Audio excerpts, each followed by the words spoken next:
বৈষম্য বিরোধী আন্দোলনের জেরে প্রধানমন্ত্রীর পদ থেকে ইস্তফা দিয়ে দেশ ছাড়া শেখ হাসিনা।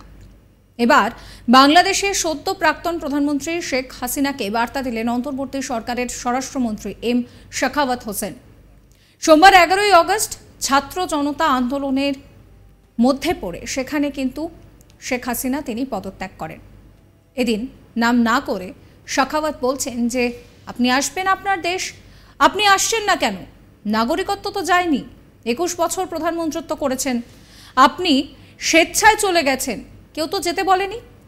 স্বেচ্ছায় আসেন, ভালো থাকবেন, আবার আসবেন, আমরা সবাই আপনাকে শ্রদ্ধা করি, কিন্তু গন্ডগোল পাকিয়ে আর কোনো লাভ হবে না, বরং লোকজন আবার ক্ষেপে উঠবে। এদিকে স্বরাষ্ট্রমন্ত্রীর এই বক্তব্যের পর বাংলাদেশে নতুন করে বিতর্ক দেখা দিয়েছে। তাহলে প্রশ্ন উঠছে যে তাহলে কি শেখ হাসিনাকে সেফ প্যাসেজ দিতে চাইছেন স্বরাষ্ট্রমন্ত্রী? এদিন শাখাওয়াত বাংলাদেশের আওয়ামী লীগের কর্তাদেরকেও বার্তা দিয়েছেন। বাংলাদেশে আওয়ামী লীগের অনেক অবদান রয়েছে, সেই বিষয়টা তিনি উল্লেখ করে বলছেন যে এটা আমরা অস্বীকার করতে পারি না। দলকে পুনর্গঠন করুন, রাজনৈতিক দলের মতন যেভাবে থাকে, নির্বাচন এলে প্রতিদ্বন্দ্বিতা করবেন, জনগণ ভোট দিলে ভোটে জিতবেন। তিনি বলছেন যে অনুরোধ করছি, প্ররোচনায় আসবেন না, ব্যক্তিগত স্বার্থে আপনারা এত বড় দলকে নষ্ট করবেন না। এই আওয়ামী লীগ আমাদের গর্ব, এটা নষ্ট করার কোনো অধিকার নেই। প্রতি বিপ্লবের জন্য হাজার হাজার মানুষের রক্তের প্রয়োজন উল্লেখ করে স্বরাষ্ট্র উপদেষ্টা বলছেন যে আর যদি কেউ মনে করেন যে আবার একটা কাউন্টার রেভলিউশন করে আসবেন, কাউন্টার রেভলিউশন করতে হলে হাজার হাজার লোকের রক্তের প্রয়োজন, যদি আপনারা সেই দায়িত্ব নিতে চান তাহলে আমার কিছু বলার নেই। তিনি আরও বলছেন যে আওয়ামী লীগ একটি বড় রাজনৈতিক দল, এখানে ভালো ভালো নেতারা আছেন। এই দল একসময় মধ্যবিত্তের সেকুলার দল ছিল, মুসলিম লীগ ছিল উচ্চবিত্তের, মধ্যবিত্তের দল ছিল আওয়ামী লীগ। এত বড় মানুষের দল, যার নেতা বঙ্গবন্ধু শেখ মুজিবুর রহমান, এতে কোনো সন্দেহ নেই, কারো সন্দেহ থাকার কথাও নয়। তার নামে মুক্তিযুদ্ধ হয়েছে, স্বাধীনতা হয়েছে। সেই দল এইভাবে ভেঙে পড়তে পারে না। নতুন নেতৃত্ব দল গোছাবে, সেই পরামর্শই তিনি দিয়েছেন। তিনি ঠিক কি বলছেন শোনাবো। Political party will function like political party. আপনি তাকে দিয়ে একে দিয়ে গন্ডগোল করাবেন, আমি আসতেছি, আমি যাব। আপনি আসবেন একটা আপনার দেশ, আসেন না কেন? হু স্টপস ইউ? নাগরিকত্ব তো কারো যায়নি। নাগরিক 21 বছর প্রধানমন্ত্রিত্ব করেছেন, আপনি স্বেচ্ছায় চলে গেছেন, কেউ যেতে বলেন নাই। আপনি স্বেচ্ছায় গেছেন, আপনি ভালো থাকেন, আবার আসেন। আমরা সবাই আপনাকে শ্রদ্ধা করি না, অশ্রদ্ধা করছি না। বাট এই গণ্ডগোল পাকাবার তো কোনো মানে হয় না। এই গণ্ডগোল পাকায় তো লাভ হবে না, বরং লোকজন আরও ক্ষেপে উঠবে। তো that's not how you do it. আপনি চিন্তা করেন, আমি প্রতিবারই বলি, আবার মনে করেন যে আমি জাতীয় পার্টির লোক। জাতীয় পার্টির কী দশা হয়েছিল, কিন্তু বেঁচে গেল কেন? হোসেন মোহাম্মদ এরশাদ জেলের মধ্যে চলে গেছে, এইটাই ছিল তার সিম্বল। এবং জেল থেকে উনি 5টা আসন পেয়েছেন। হ্যাঁ, 6 বছর জেল ছিল। সেনাবাহিনী থেকে, ওনারা তো তখন ভেরি ইয়াং, সেনাবাহিনী থেকে বলা হয়েছিল যে আপনি বিদেশে যেই জায়গায় যেতে চান, আমরা আপনাকে সেফ প্যাসেজ দিয়ে নিয়ে যাব। বেঁচে আছেন জেনারেল নুরুদ্দিন, এখনও বেঁচে আছেন। জিজ্ঞেস করেন, আমার কথা যদি মনে করেন ঠিক না, জেনারেল নুরুদ্দিনকে আপনারা যান যে স্যার এরকম কথা কিনা। উনি খবর পাঠিয়েছেন যে আপনি যে দেশে যেতে চান যান, নাহলে আপনাকে জেলে যেতে হবে। বলছে আমি কোন দেশে যাব? অনেকে মনে করছে উনি সৌদি আরবে চলে যাবেন। তখন রিউমার ছিল সৌদি আরবে তো ওনার একটা পানির ইয়ে আছে, ফিল্টার ফ্যাক্টরি আছে।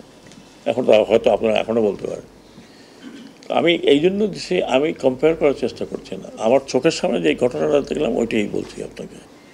তো ওনারা আমাকে বলেছেন যে যারা শাহবাগে এই ধরনের বসে আন্দোলন করছেন, ওনাদের বুঝাবেন যে it doesn't make any sense, অনর্থক। ইউ আর বিকামিং, আপনি একটা আরেকজনের খেলা খেলছেন, আপনি আরেকজনের খেলা খেলছেন, আপনি নিজের খেলা তো খেলছেন না। আর যা কিছু হয়েছে, ওনারা যেটা হয়েছে কিছু কিছু জায়গায়, আমি কালকেও বলেছি যে আমি ক্ষমা প্রার্থী as a citizen and as head of this মন্ত্রণালয়। এটা আমাদের দায়িত্ব, আমরা দায়িত্ব যে কোনো কারণে হোক পালন করতে পারিনি, বাট আমি কথা দিচ্ছি আমি খুঁজে বের করব, কারণ এই লোকগুলো পারপাসলি ইচ্ছা করে। মন্দিরে কি আছে, ওখানে সোনা আছে?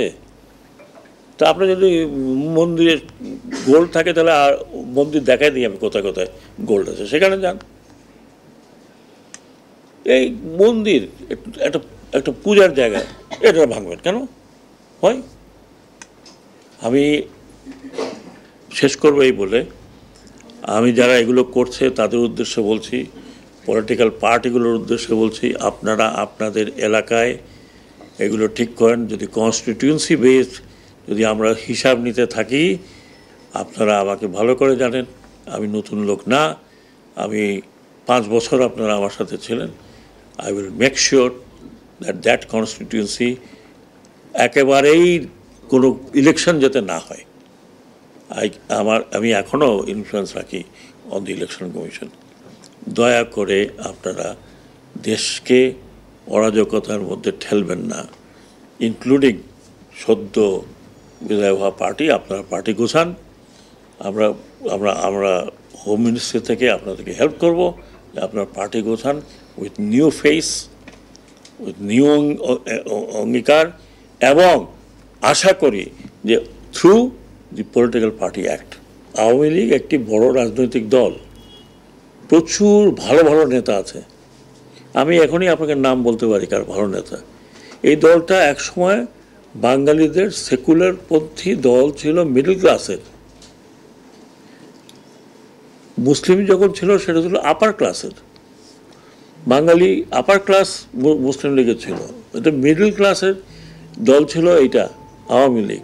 যে জন্য আপনি দেখবেন যে মিডল ক্লাস তৎকালীন ইন্টেলেকচুয়াল যারা ইউনিভার্সিটির এখানের ওখানে তারা এখনও আছে, এখন অ্যাক্টিভ না থাকলে তারা সাপোর্ট করে।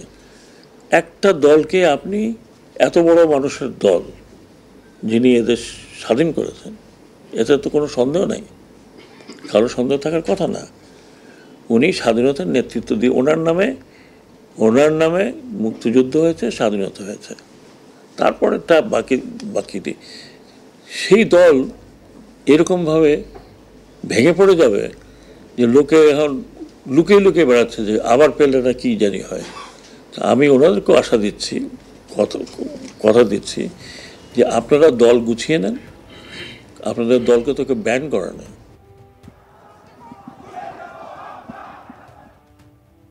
সাবস্ক্রাইব করবেন আজ তাক বাংলার ইউটিউব চ্যানেলকে, ফলো করবেন হোয়াটসঅ্যাপ চ্যানেলও।